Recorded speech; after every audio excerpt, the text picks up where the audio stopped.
Hey everyone! Welcome back to Live in Motion! Episode 2 today we're going to be talking about how to stay motivated long term. And we brought a special guest, Vernica Yadav! Okay, today we're going to ask Vernica a few questions, but I'm going to start off by introducing her. She's a cross-country runner, a track and field runner, a wonderful dancer, and she does so many physical activities. Okay, Vernica, we're going to start off with a few questions. How did you first get involved in running and dancing? So I became a dancer when I was around 5 years old. My parents kind of just put me in every sport, and I just happened to stick with dance. And then running for me started sophomore year. I just wanted to challenge myself, because for me dance is it's more of a 2-minute high intensity situation, where it's running, at least what I did, which was cross country. It was you're running for 45 minutes, and it was just very different from what I was used to. That's really cool. So what does staying active mean to you personally? Being active to me is more about discipline. I lift weights on the daily. I just do push-pull legs. And I'd say it definitely has shaped my life in many ways. In general, it's there's so many, most days I don't want to get up early and work out, but I always feel better, and I've noticed that I just am the most productive the days that I do that, rather than sleeping in and then making the excuse of oh, I'll do it later. It just doesn't happen, you know. So on that same topic, how would you say you stay motivated on days when you feel when you don't feel like moving? So I feel it's similar to for me it's just discipline. I think about it as you can't always wait for yourself to feel motivated, because if you wait to be motivated in life, you're not gonna get anywhere, because even it's kind of similar to homework, right? It's no one wants to do homework, and we can't wait till we're motivated to do our homework. So it's just kind of thinking long term and being all right, I'll health wise, when I'm 30, I'll feel better if I just do this now. Yeah, thank you so much for that answer. Alright, so moving on to some more group conversations. How do you guys think your friends or family respond when you're more active regularly? For me, I feel just naturally when I'm more active, I'm in a better mood. So as a result, I just have better interactions with other people, and I just feel my days just feel more positive. But what is that like for you guys? I feel another thing is when you're getting your movement in, it doesn't have to be alone. Getting your movement in with friends and family can be a great way to spend time together. Yeah, same thing for me here. I also do dance like Vernica, and I do dance with a bunch of friends, with a bunch of groups, and that really brings me a lot of joy, movement, energy, and it keeps me disciplined and motivated to do more activities that don't even have to be physical. It can be it can be academic, it can be emotional, it can be any of those type of things. Yeah, for me, I have to agree with Abba. Definitely having activity in my day gets me in a better mood, especially if I'm overwhelmed or stressed. Just going on a little walk or taking a stretch break can definitely boost my mood and make me feel more productive.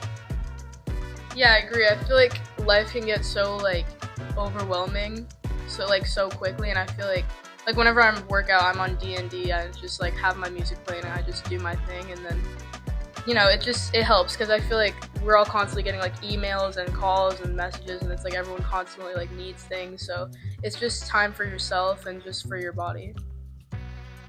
Yeah, thank you. That kind of goes on to the next question of how do you guys balance school, your social life, extracurriculars, and staying physically active? What do you guys think? For me, I like creating a little schedule or a to-do list.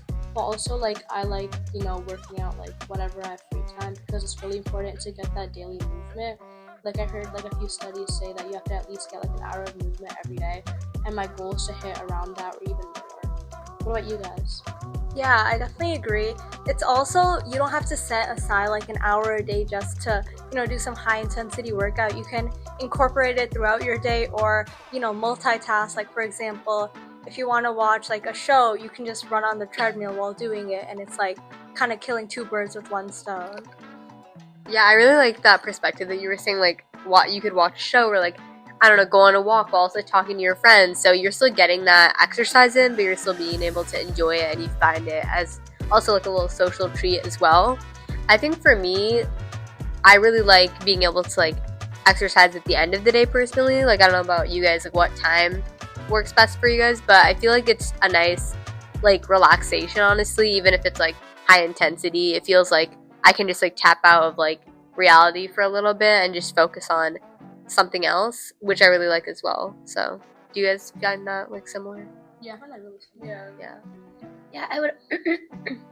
I would also add that movement doesn't have to be something that you're like, kind of like what Priya said. Like, it doesn't have to be something you're setting aside 60 minutes for every day. Like, it's like the small things that matter.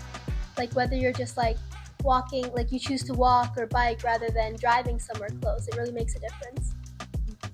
Yeah, I agree. I feel like as far as like the balancing question, I think it's so important to understand like what your priorities are, and sometimes if you need to like cancel plans with people, like you have to just do that and just prioritize like what's most important to you. And I truly think that like if you care about something enough, like you can definitely try to make time for it, even if it is like killing two birds with one stone situation where like you're getting many things done at once. Like my mom, like she'll like walk on the treadmill while she's like doing meetings. So I think even just things like that where it's like you're working and you're also like kind of incorporating some like activity, I think is a good way for sure. That kind of connects to like the next question we were asking about. What advice would you give to someone who wants to be more active, but they feel like they're really busy or they think that they don't have enough time? I mean, I think the problem with a lot of people is they think that it's like this big thing. Like I feel like, at least like when I started running, my brother was like telling me, he was like, oh, I want to start running, like, and then he started buying a bunch of like stuff. He started buying like this like water belt for like his like water bottle, like new shoes. Like he already spent all this money on shoes, and I feel like people, you kind of just need to like start. I feel like that's all it is like you don't need to like buy these like cute like workout sets before you even start, you know, like you'll figure that out like once you start, right? Like I remember the first time I went on a run, I was literally just wearing like I think like Nike Dunks, and then like I figured out like I feel like you'll figure it out along the way. I think people just really need to start and stop over analyzing before they even do it, for sure. Yeah, I agree with that. And I think that was a great point you brought up. Like, you don't need to buy something to start something. I feel like a lot of people are like, oh, I can't have the motivation to do this because I don't have shoes to like go on a run. But like, you can just go on a walk then, or like you can try your best with the shoes you have, or like I feel like that's something that social media has really affected as well. Like I've seen like with Pilates being anything, like that's great because that's allowing people to find something they really enjoy and another way to stay active as well that's really good. But I feel like a lot of people, they're like, oh, now that I found Pilates, like, and I have to drop all of this money for that, and like that's my only way to get active. And I feel like that can give like a mentality to some people that like, oh, I have to drop all of this money to go to this Pilates studio, otherwise like I can't have this same life that they do. But the reality is Pilates is a great way to stay active, but you also can get active in other ways that are like cheaper, like Working out is it's a free thing. Like you don't have to pay any money for it all. Like you guys all said, like you can just go for a walk, go for a run. Like I feel like romanticizing like your physical movement, like that's not the way to be, like stay motivated or stay disciplined. I feel like the only way you can actually like get that daily movement in, or even like, you know, actually stay physically healthy at least, and even like mentally healthy, is just by starting. And I feel like the only person that can actually make you work out is yourself. So it's just that something you have to like keep inside of your head, or something you have to stay true to yourself in order for you to get like your physical health up, you know. Yeah, for sure. Yeah, I feel like we talked a lot about how like getting your movement in doesn't have to be this hard thing, especially when you can just go outside and take a walk. But as we live in Minnesota, people often find it hard to go outside during the winter and get their movement in. How do you guys think that like during the winter people should be going on that? Yeah, definitely the colder seasons can stop motivation and make it difficult to kind of continue what you had going on in those warmer seasons. But I think that just doing the exact same things but like switching just a little bit just to like make it easier when it's like colder, for example, if you're outside running every day, just I'm not saying buy a treadmill, but just walk around the house, or yeah. I think at-home workouts is a really big one as well, because I think that's what I did for a really long time when I was way younger. There's so many like YouTubers that just specialize in like 20-minute ab workout or things like that, or even like at-home Pilates is a big one.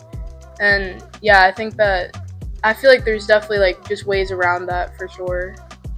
yeah, even like chores you do in your house, like that also counts as physical movement, like mopping the floor or like vacuuming your room or like all of those household chores, those count as physical movement. And especially if you have like at home workout machines, like a treadmill or like, you know, dumbbells to lift weights, that's also a great way to get your physical movement in. So that's like a good way, especially for people who live in like really cold places or who don't have access to like just go outside. That's like a really good way. And I feel like another thing is you can seek out resources in your community. Like I know we have a community center where it's like free. You can just go there. They have a track where you can run, you can walk. They also have a playground for kids. Like there's so many resources in our community that if you seek it out, like you really can find something. We even have like a really local like pickleball court or a tennis court, and I always see like my friends, family members, and like a bunch of people that I know, they go there like a lot. But now that it's like a little colder, people go indoors a lot, like how Kushi said, and I thought that's like really cool and really nice how we have those free resources to work out. Yeah, and I feel like it's great that you brought up the community center because that's also a place where we put up signs for Live in Motion. So if you guys wanted to go, any of the viewers, check out your local community center. Not only can it have like these great utilities for you to use, but you might be able to find inspiration from like posters that are in the area. Like for the Plymouth one, we have our posters, but I've seen other community centers as well. Like they have other like informatic posters that can help you find more ways to stay active and just like live a happier life. And then also on the topic of like fun things to do to stay active during the cold season, I'd say like honestly, even trying to get outside when you can, like sledding or like ice skating are great ways to stay active, and they're really fun as well. But if it is too cold, I think that at-home workouts are like a great option, or like just playing games inside or like chores, like we mentioned. And on that note, that's gonna conclude this episode. Stay active!